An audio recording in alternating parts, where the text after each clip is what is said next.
प्यारे भाइयों और बहनों, नमस्कार। भारत के उज्जवल इतिहास में कीर्ति की असंख्य गाथाएं अंकित हैं। इसमें 26 जुलाई यानी कारगिल विजय दिवस हमारे बहादुर सैनिकों के अजेय सामर्थ्य का अमिट प्रतीक है। मैं रक्त से विजय गाथा लिखने वाले सूरवीरों को श्रद्धांजलि अर्पित करता हूं, सत सत नमन करता हूं। इस ऑपरेशन में जम्मू कश्मीर के अनेक वीर सपूतों ने अदम्य शौर्य और साहस का परिचय दिया था और 18,000 फीट की ऊंचाई पर बैठे दुश्मनों को खदेड़कर कारगिल में भारत की विजय पताका फहराई थी। जम्मू के रहने वाले मेजर अजय सिंह जसरोटिया ने 6 जवानों की जिंदगी बचाते हुए अपने प्राणों की आहुति दी थी। वीर चक्र से सम्मानित सूबेदार बहादुर सिंह ने सर पर कफन बांधकर बाटालिक सेक्टर में विजय अभियान की शुरुआत की थी। 17,400 फीट की ऊंचाई पर स्थित पॉइंट 5209 से दुश्मनों को खदेड़ते हुए सूबेदार बहादुर सिंह बुरी तरह जख्मी हो गए थे, लेकिन वह आखिरी सांस तक लड़े और अपने त्याग, तप और बलिदान से राष्ट्र सर्वोपरि की परंपरा को कायम रखा। कारगिल विजय के 25 वर्ष पूरे होने के अवसर पर मैं मां भारती के सभी वीर सपूतों और योद्धाओं को नमन करता हूं एवं उन्हें श्रद्धांजलि अर्पित करता हूं। कठुआ के बहादुर सिपाही राजेंद्र सिंह, सोपोर के लांस नायक गुलाम मोहम्मद खान, आरएसपुरा के हवलदार मदन लाल, कुपवाड़ा के मोहम्मद खान और रविंदर सिंह जैसे सूरवीरों की स्मृतियां चिरकाल तक प्रेरणा देती रहेंगी। पिछले 25 वर्षों में देश ने अनेक उतार चढ़ाव देखे। तमाम चुनौतियों और बाधाओं को पार करते हुए भारत विश्व के शक्तिशाली और समृद्धशाली राष्ट्र के रूप में उभरा है। आर्थिक क्षेत्र में भारत का कद बढ़ा है। 140 करोड़ की अपार जनशक्ति राष्ट्रभक्ति की लौ को प्रज्वलित रखते हुए भारत को सफलता की ऊंचाई पर ले जाने के लिए तत्पर है। तीव्र विकास की नींव में हमारे बहादुर जवानों का रक्त शामिल है। राष्ट्र के प्रति उनके समर्पण, उनके आदर्शों और मूल्यों का पालन करके ही रणभूमि में वीर गति को प्राप्त होते हुए सैनिकों के त्याग को सच्ची श्रद्धांजलि दी जा सकती है। कारगिल विजय दिवस जननी जन्मभूमिश्च स्वर्गादपि गरीयसी के मंत्र के साथ उनके संघर्ष को भी स्मरण करने का अवसर है।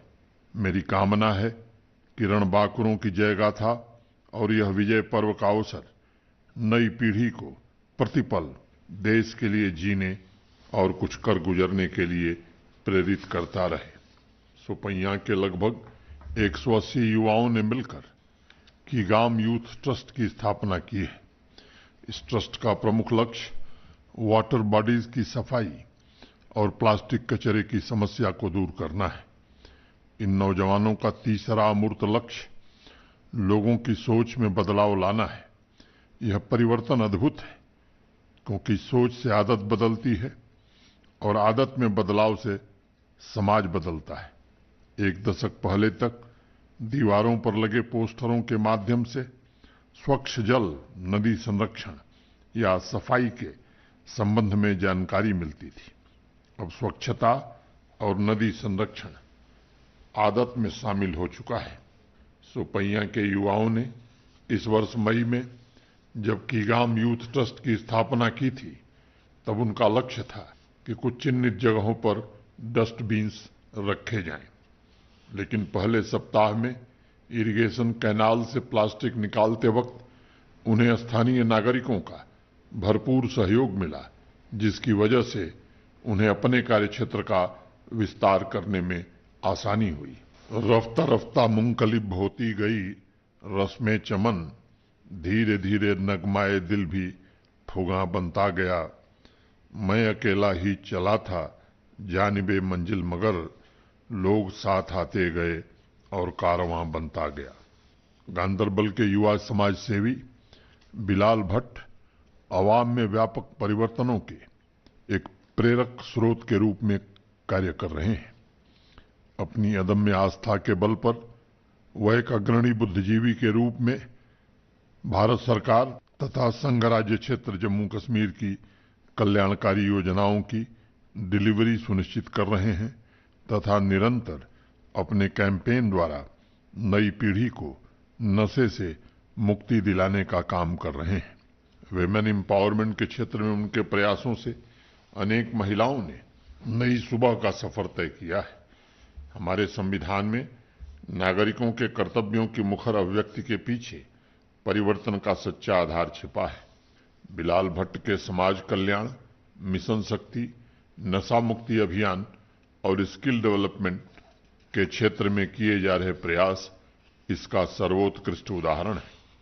मैं आह्वान करता हूं कि जम्मू कश्मीर के अन्य जिलों में भी संविधान के इन मूल्यों को आत्मसात करके हमारे युवा इस कार्य प्रणाली को अपनाएं तथा स्वर्णिम जम्मू कश्मीर के भविष्य की राह आसान करें। ग्रामीण जम्मू कश्मीर में युवा आकांक्षाओं को पूरा करने के लिए बॉक्सिंग के कोच संदीप सिंह छिब समर्पण भाव से कार्य कर रहे हैं।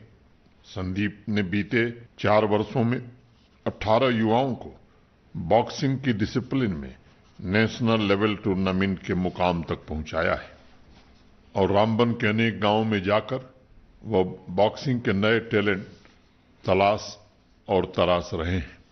निश्चित तौर पर भविष्य उन्मुख व्यवस्था की वजह से आज ग्रामीण इलाकों, विशेष रूप से पहाड़ी और सीमावर्ती गांवों में सकारात्मक बदलाव आ रहा है और वहां की युवा आबादी अपने खोए हुए विश्वास को पुनः हासिल कर रही है। इन इलाकों में बॉक्सिंग डिसिप्लिन में बेहतरीन प्लेयर्स तैयार करने की क्षमता है, लेकिन सुविधाओं और संसाधनों के अलावा प्लेयर्स का संकल्प और दृढ़ निश्चय भी अत्यंत आवश्यक है। मैं चाहता हूं कि जम्मू कश्मीर के हमारे प्रिय युवा खिलाड़ी इन आदर्शों को याद रखें।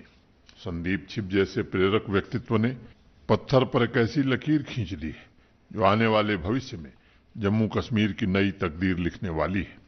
कुलगाम के रहने वाले 14 वर्षीय Sharik Yasir Indian street premier league के सबसे कम उम्र के क्रिकेटर हैं।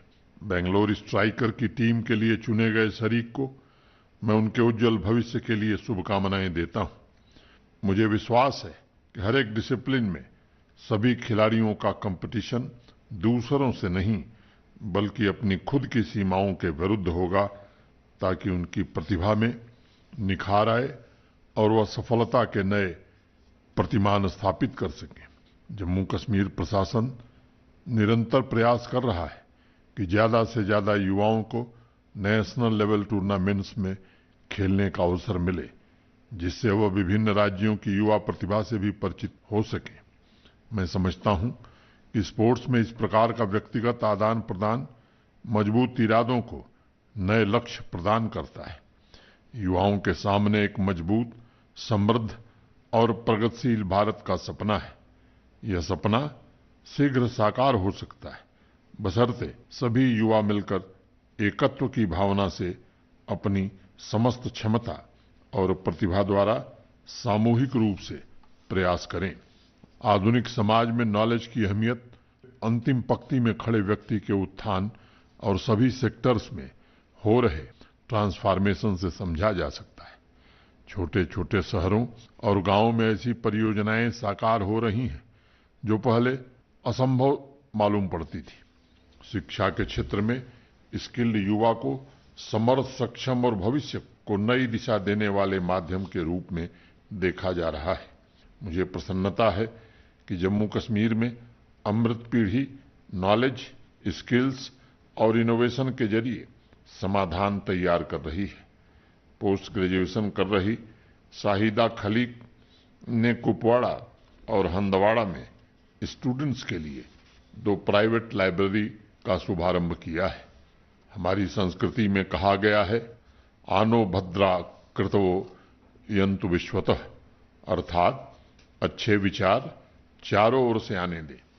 लाइब्रेरी के पीछे यह सबसे बड़ा उद्देश्य होता है ताकि युवा मस्तिष्क समय के साथ अपनी समझ और विकास की रफ्तार में संतुलन बैठा सके और नए ज्ञान तथा मानवीय मूल्यों में सामंजस्य स्थापित कर सके। सब्जार अहमद और सैयद नदीम ग्रामीण महिलाओं को फ्रूट जैम का प्रशिक्षण दे रहे हैं ताकि वह आत्मनिर्भर बन सके। उनके प्रयास का अंतिम लक्ष्य नारी शक्ति का समाज हित में उपयोग है। इसलिए मैं मानता हूं कि स्किल डेवलपमेंट तथा वोकेशनल एजुकेशन विकास और परिवर्तन का महत्वपूर्ण कारक है। शाहिदा और नदीम के प्रयास देखने में भले ही छोटे लग रहे हों, लेकिन उनमें जीवन के प्रति एक रचनात्मक दृष्टिकोण पैदा करने की ताकत है। मैं समझता हूं किसी भी संकल्प के साथ अगर साधना जुड़ जाए तब सफलता अवश्य मिलती है। सुकरात के पास एक बार एक नौजवान आया और उसने पूछा कि सफलता का रहस्य क्या है। सुकरात ने कहा, इसका जवाब वह कल नदी के किनारे देंगे। अगले दिन वह नौजवान उन्हें नदी के किनारे बेसब्री से इंतजार करता मिला। सुकरात उसे लेकर नदी में उतरने लगे। धीरे धीरे गहराई बढ़ती गई और पानी गले तक पहुंच गया। तभी अचानक सुकरात ने उस नौजवान का सिर पकड़ लिया और उसे पानी में डुबो दिया। अब वह नौजवान बाहर निकलने के लिए संघर्ष करने लगा, लेकिन सुकरात ताकतवर थे और उन्होंने उसे डुबोए रखा। काफी देर के संघर्ष के पश्चात उन्होंने उस नौजवान को छोड़ दिया। किसी तरह वह नौजवान घबराया हुआ किनारे तक आकर गिर पड़ा। थोड़ी देर में उसकी स्थिति सामान्य हुई, सांस पुनः लौटी। अब सुकरात ने उससे पूछा कि तुम जब संघर्ष कर रहे थे तब तुम्हारे भीतर सबसे ज्यादा और सबसे तीव्र चाहत क्या थी? उस नौजवान ने कहा कि मैं सब भूल चुका था। मेरी सिर्फ एक ही इच्छा थी कि 2 सांस और मिल जाए। सुकरात ने कहा कि यही सफलता का रहस्य है। जब तुम सफलता को उतनी तीव्रता से चाहोगे जितना कि तुम सांस लेना चाहते हो तो वह अवश्य मिलेगी, इसमें कोई संदेह नहीं है। मैं समझता हूं समर्पण भाव से ध्येय सिद्धि में जुटे युवाओं में भी यही भाव होता है और ऐसी चेतना को मैं समाज की सबसे बड़ी ताकत मानता हूं। मित्रों, आज जम्मू कश्मीर के विभिन्न भागों में नारी शक्ति एजुकेशन, इनोवेशन तथा एंटरप्रेन्योरशिप में पूरी कुशलता के साथ अपने दायित्व को निभा रही हैं। त्राल, पुलवामा की रहने वाली रूबीना बानो डेयरी सेक्टर में आज अपना परचम लहरा रही हैं। उनकी मिल्क प्रोसेसिंग यूनिट और उसके माध्यम से डेयरी प्रोडक्ट्स की अच्छी खासी श्रृंखला की चर्चा पूरे जनपद में हो रही है। रूबीना की सफलता के पीछे लगन, मेहनत और कुछ कर गुजरने का जुनून शामिल है।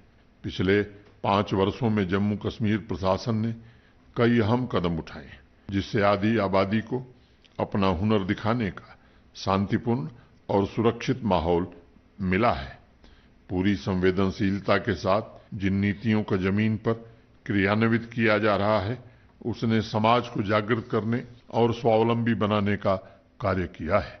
श्रीनगर की कौसर जान नारी शक्ति का साकार स्वरूप है। शहर की पहली महिला ई रिक्शा ड्राइवर के रूप में उन्होंने न सिर्फ रूढ़ियों को तोड़ा है बल्कि विमेन एम्पावरमेंट के क्षेत्र में नए अध्याय और नए आयाम जोड़े हैं। जम्मू कश्मीर की नारी शक्ति का आत्मविश्वास आज बढ़ा है और वह agriculture, horticulture, industries, handloom, handicraft से लेकर कुटीर उद्योग, बस रिक्शा संचालन जिसे पुरुषों का प्रोफेशन माना जाता था वहां भी अपनी धाक जमा रही हैं। राजौरी जिले में श्रीमती अनीता देवी के नेतृत्व में एक अनोखा सेल्फ हेल्प ग्रुप प्रारंभ हुआ है जिसका नाम आत्मनिर्भर नारी सशक्तिकरण है। इस सेल्फ हेल्प ग्रुप की महिलाएं दृढ़ संकल्प और आत्मविश्वास के साथ अलग अलग सेक्टर्स में सफलता की गाथा लिख रही हैं। आज यह कहना उचित होगा कि महिलाओं के नेतृत्व में जम्मू कश्मीर की विकास यात्रा आगे बढ़ रही है। Business, startups, police force, innovation, इन सभी क्षेत्रों में बेटियों की भागीदारी बढ़ रही है और स्त्री पुरुष के आधार पर भेदभाव को मिटाने में काफी हद तक सफलता मिली है। यह कहना भी उचित होगा कि स्थानीय अर्थव्यवस्था को मजबूती प्रदान करने में जितनी भूमिका पुरुषों की है उससे कहीं ज्यादा महिलाओं की है। गांव में तो स्मॉल एवं माइक्रो इंटरप्राइजेस का आधार ही नारी शक्ति बन रही है। उन्होंने अपने जीवन स्तर में सुधार के लिए शुरू की आत्मनिर्भर अभियान को राष्ट्र के विकास के साथ जोड़ा है। ऋग्वेद में हमारे पूर्वजों ने प्रार्थना की थी, कृधि न उद्वारण चरथाय जीव से, अर्थात हमें उन्नति और सुखद जीवन के लिए उत्कृष्ट बनाइए। यही भावना भारत की संस्कृति और सामाजिक मूल्यों को सबसे अलग बनाती है। मैं मानता हूं कि 140 करोड़ नागरिकों की ताकत अगर एक साथ मिलकर एक संकल्प के साथ काम करे तो कोई ऐसी चुनौती नहीं है जिसका समाधान न हो, और कोई ऐसा लक्ष्य नहीं है जिसे हम प्राप्त न कर सके। इसी कड़ी में पर्यावरण संरक्षण की परंपरा को बरकरार रखने में अनेक प्रबुद्ध नागरिक जुटे हैं। उन्हीं में से एक भारत तिब्बत सीमा पुलिस के रिटायर्ड हवलदार राजकुमार जी हैं, जिन्होंने अपने जिले रियासी में पिछले 2 वर्षों में 20,000 से अधिक पौधे लगाए हैं।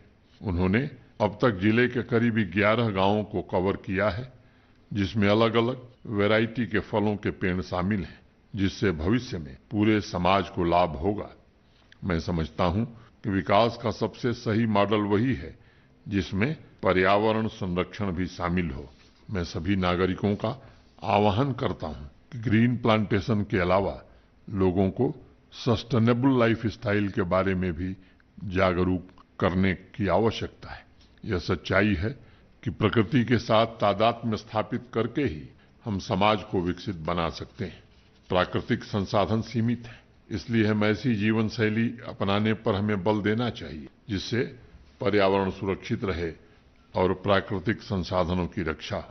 जम्मू से इश्तियाक और कुलगाम से इदरीस अहमद ने वेस्ट मैनेजमेंट के संबंध में मुझे एक पत्र भेजा है। उन्होंने लिखा है, वेस्ट कलेक्शन और मैनेजमेंट में 100% एफिशिएंसी हासिल करने के लिए आवश्यक है कि सेग्रीगेशन एट सोर्स के नियम को कड़ाई से लागू किया जाए। जम्मू तथा श्रीनगर दोनों बड़े शहरों के लिए उन्होंने सोमवार और गुरुवार को ग्रीन वेस्ट, मंगलवार और शुक्रवार को प्लास्टिक वेस्ट तथा बुधवार और शनिवार को मेटल तथा अन्य वेस्ट कलेक्शन का सुझाव भेजा है। उन्होंने आगे लिखा है कि लिक्विड गार्बेज को door to door collection system के माध्यम से ट्रेंचिंग ग्राउंड तक पहुंचाया जाए।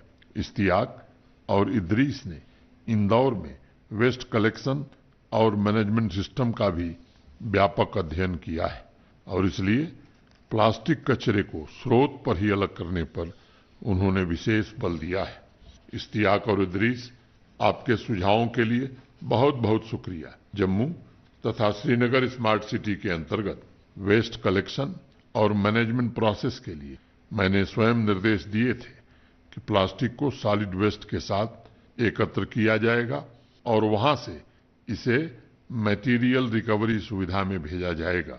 सॉलिड वेस्ट मैनेजमेंट के लिए दोनों शहरों में नियम बनाए गए और उन्हें जोन तथा वार्ड में बांटा गया है, जिससे आवासीय और व्यावसायिक क्षेत्रों में door to door collection system के माध्यम से 100% कवरेज सुनिश्चित किया जा सके।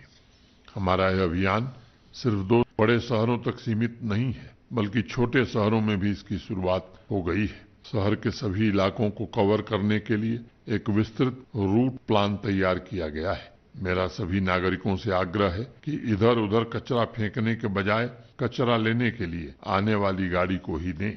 वेस्ट मैनेजमेंट का यही सबसे प्रभावी नियम है और यही door to door garbage collection की सफलता का प्रमुख आधार भी है।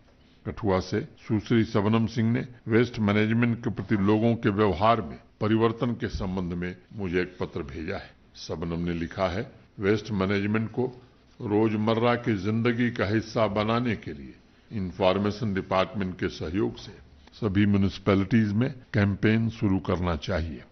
उनका कहना है कि गार्बेज कलेक्शन से लेकर उसकी रिसाइकलिंग के प्रोसेस और प्रभावी निस्तारण के संबंध में चेतना हर वर्ग तक पहुंचनी चाहिए ताकि वो हमारी आदत बन सके। शबनम, आपके पत्र के लिए बहुत बहुत धन्यवाद। मैंने पहले भी इस बात पर विशेष बल दिया है कि स्थानीय नागरिकों की जिम्मेदारी है कि वो अपने इलाके को डंपिंग साइट न बनने दें। प्रशासन द्वारा चलाए जाने वाले कैंपेन मात्र उत्प्रेरक हैं। वेस्ट कलेक्शन और मैनेजमेंट की सफलता इस बात पर निर्भर करती है कि स्वयंसेवी संस्थाओं और आम नागरिकों का सहयोग कितना मिल रहा है। कई बार वार्ड्स में लोगों की लापरवाही से डंपिंग साइट बन जाती है। ऐसे लोगों को चिन्हित करके उन्हें अपने कर्तव्यों का एहसास कराने की जिम्मेदारी भी आम नागरिकों की है। किसी भी प्रकार का जागरूकता अभियान हमारी सोच बन जाए, यही सर्वोच्च लक्ष्य होना चाहिए। मैं वेस्ट कलेक्शन और मैनेजमेंट से जुड़े इन महत्वपूर्ण सुझावों पर कार्रवाई के लिए आवश्यक निर्देश अवश्य दूंगा। जम्मू से कर्नल बीडी शर्मा और उधमपुर से इंस्पेक्टर सोहन सिंह ने मुझे वार हीरोज के संबंध में पत्र भेजा है। उन्होंने लिखा है कि कारगिल विजय दिवस सही अवसर है जब अदम्य साहस और वीरता का परिचय देने वाले वॉर हीरोज की कहानियां बच्चों से लेकर नौजवानों तक पहुंचे। कर्नल बीडी शर्मा और इंस्पेक्टर सोहन सिंह ने आगे लिखा है कि स्कूल एजुकेशन, हायर एजुकेशन, संस्कृति एवं साहित्य विभाग तथा इंफॉर्मेशन डिपार्टमेंट के सहयोग से ऐसी पुस्तकें, कहानियों के संकलन और चित्रकथाएं उपलब्ध कराई जाएं जो मातृभूमि की रक्षा में सर्वस्व अर्पित करने वाले बलिदानियों के जीवन को भली भांति रेखांकित कर सकें। उन्होंने लिखा है कि देश के कोने कोने में ऐसे वीर जवानों की गाथाएं बिखरी हुई हैं जिन्होंने कठिन परिस्थितियों में वीरता का अद्भुत उदाहरण पेश किया था। 1947 से लेकर कारगिल युद्ध तक सेना की इकाइयों का सेवा और त्याग का लंबा इतिहास रहा है। अनेक बलिदानियों ने कर्तव्य परायणता और दक्षता के उच्च प्रतिमान स्थापित किए हैं। आज जब हमारा देश समृद्धि और विकास की ओर आगे बढ़ रहा है, तब युवा चेतना में उन व्यक्तित्वों की छवि आवश्यक है जिन्होंने समय समय पर आए संकटों का डटकर मुकाबला किया था। कर्नल बीडी शर्मा और इंस्पेक्टर सोहन सिंह ने यह भी सुझाव दिया है कि सभी स्कूल और कॉलेज साल में एक बार स्टूडेंट्स को वार मेमोरियल के भ्रमण पर अवश्य ले जाएं ताकि उन्हें राष्ट्र जीवन के गौरवपूर्ण इतिहास से प्रेरणा मिल सके। कर्नल बीडी शर्मा और इंस्पेक्टर सोहन सिंह, मैं आप दोनों का इन उत्तम सुझावों के लिए अभिनंदन करता हूं। आप दोनों के जज्बे को मैं सलाम करता हूं। आपके पत्रों में छिपी भावनाएं इस बात का प्रमाण है कि जिसने एक बार वर्दी पहनी वह कभी रिटायर नहीं होता, बल्कि वह पूरे जीवन राष्ट्र के हितों की रक्षा के लिए कृत संकल्पित रहता है। मैं यह बताना आवश्यक समझता हूं कि पिछले वर्ष ही मैंने वार हीरोज के जीवन पर साहित्य तैयार करने के निर्देश दिए थे। साथ ही सभी एजुकेशनल इंस्टीट्यूशंस को वार मेमोरियल विजिट करने का भी निर्देश दिया गया है। मैं एजुकेशन डिपार्टमेंट तथा संस्कृति एवं साहित्य विभाग से इस दिशा में हुए प्रोग्रेस की जानकारी अवश्य लूंगा। पिछले वर्ष मैंने ऐसी महान विभूतियों के भी मोनोग्राफ तैयार करने के निर्देश दिए थे जिन्होंने जम्मू कश्मीर में शांति और विकास की यात्रा में अतुलनीय योगदान दिया है। मित्रों, हमारे प्राचीन ग्रंथ यजुर्वेद में प्रार्थना की गई है कि व्यक्तियों का ज्ञान और पुरुषार्थ दोनों ऐश्वर्य को प्राप्त करें। एक सैनिक परिवार में जन्मे डोगरी के मशहूर कवि केहर सिंह मधुकर ने लिखा था, देसागी बनाना ते मिटाना तुंदे हथ ए, देश का निर्माण अथवा विनाश तुम्हारे हाथ में। युद्ध के मोर्चे पर अलौकिक वीरता दिखाने वाले सूरमाओं का एक ही सपना रहा है कि समाज एक होकर सर्वांगीण विकास हेतु कार्य करे। समाज की हर पीढ़ी को ऐसे महान लोगों के बारे में अवश्य जानना चाहिए जिन्होंने देश को सुरक्षित रखा है और उसकी विकास यात्रा में महत्वपूर्ण योगदान दिया है। मुझे पूर्ण विश्वास है कि महान व्यक्तित्वों के समर्पण, वीरता और कर्तव्य के प्रति निष्ठा की प्रेरक गाथा समाज का मार्गदर्शन करती रहेगी। अनंतनाग से रईस अहमद भट्ट ने सभी गांव और शहरी वार्ड्स में एंटी ड्रग्स कमेटी स्थापित करने के संबंध में मुझे एक पत्र भेजा है। उन्होंने लिखा है, सोशल वेलफेयर डिपार्टमेंट तथा health and family planning department के सहयोग से प्रत्येक वार्ड में एक वॉलंटियर्स की टीम का गठन किया जा सकता है जो लोगों को ड्रग अब्यूज के प्रति संवेदनशील बनावे। रईस का कहना है कि एंटी ड्रग्स कमेटी का लक्ष्य नशा मुक्त ग्राम एवं नशा मुक्त वार्ड अभियान में अग्रणी भूमिका का निर्वहन करना होगा और साथ ही साथ वह सामाजिक ताने बाने को प्रतिकूल रूप से प्रभावित करने वाले तत्वों को भी चिन्हित कर सकेंगे। रईस ने आगे लिखा है कि एंटी ड्रग कमेटी का कार्य जागरूकता अभियान और नुक्कड़ नाटक के अलावा डेटा कलेक्शन का भी होगा, जिससे स्थानीय प्रशासन को एक्शन प्लान बनाने में आसानी होगी। रईस, आपके पत्र के लिए बहुत बहुत शुक्रिया। नशा मुक्त जम्मू कश्मीर अभियान के तहत सभी गांव एवं शहरी इलाकों में युवाओं, महिलाओं और समुदाय के प्रबुद्ध जनों की वॉलंटियर्स की ऐसी सेना तैयार करने का भी लक्ष्य रखा गया है, जो इनोवेटिव कार्यक्रमों के माध्यम से इस अभियान को और ऊर्जा प्रदान करे। मैं रईस के सुझावों की सराहना करता हूं और इस संबंध में कार्रवाई के लिए आवश्यक निर्देश भी दूंगा। मुझे विश्वास है जमीनी स्तर पर एंटी ड्रग्स कमेटी पथ प्रदर्शक के रूप में जागरूक नागरिक बनाने में मदद करेगी और प्रिवेंशन, इलाज, पुनर्वास तथा बिना किसी भेदभाव के समावेशी वातावरण तैयार करने में सहायक सिद्ध होगी। कठुआ से राधिका महाजन ने डिजिटल इंडिया अभियान में महिलाओं की भागीदारी के संबंध में एक पत्र भेजा है। उन्होंने लिखा है कि IT department, information department, civil society organisation मिलकर महिलाओं के लिए ऐसे डिजिटल प्लेटफॉर्म्स तैयार कर सकते हैं जो महिलाओं से संबंधित विषयों पर केंद्रित हों और जो महिलाओं द्वारा चलाए जाएं। उन्होंने संकेत दिया है कि जिस प्रकार देश के अलग अलग हिस्सों में ग्रामीण महिलाओं द्वारा डिजिटल न्यूज नेटवर्क शुरू किए गए हैं, उसी आधार पर जम्मू कश्मीर में महिला सशक्तिकरण से संबंधित कहानियों और उनकी उपलब्धियों की जानकारी दी जा सकेगी। राधिका, आपके इस अति उत्तम सुझाव के लिए बहुत बहुत धन्यवाद।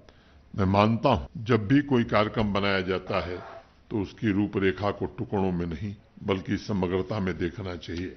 इससे रिसोर्सेस का सही इस्तेमाल करने में भी सहूलियत होती है। पिछले कुछ वर्षों में आदरणीय प्रधानमंत्री श्री नरेंद्र मोदी जी के नेतृत्व में नारी शक्ति को सही और समान अवसर प्रदान करने के लिए अनेक निर्णय लिए गए हैं।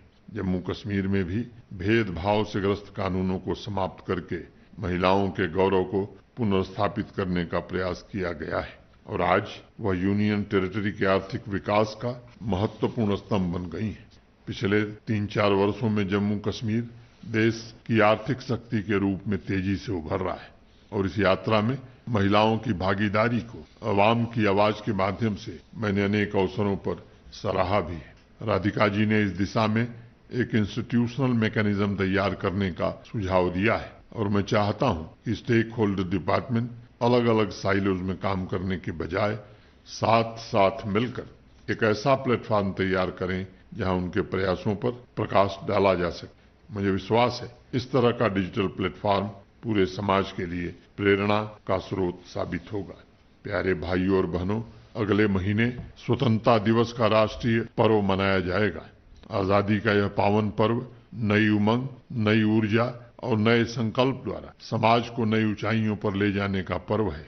हमें विकसित भारत के साथ एक शक्तिशाली और ऊर्जावान संस्कृति के लिए कार्य करना है, तभी भारत अपने जीवंत भविष्य को प्राप्त कर सकेगा। देश के प्रसिद्ध और क्रांतिकारी कवि दुष्यंत ने कभी लिखा था, कवि तुम ऐसा गान सुना दो, जन जन का उल्लसित हृदय हो, जिधर चल पड़े कदम विजय हो, उन्नति के सर्वोच्च शिखर पर प्यारा हिंदुस्तान दिखा दो, कवि तुम ऐसा गान सुना दो। इसी भावना के साथ कदम से कदम मिलाकर विकास यात्रा के संकल्प को सिद्धि के शिखर तक हमें ले जाना है। बहुत बहुत धन्यवाद। जय हिंद।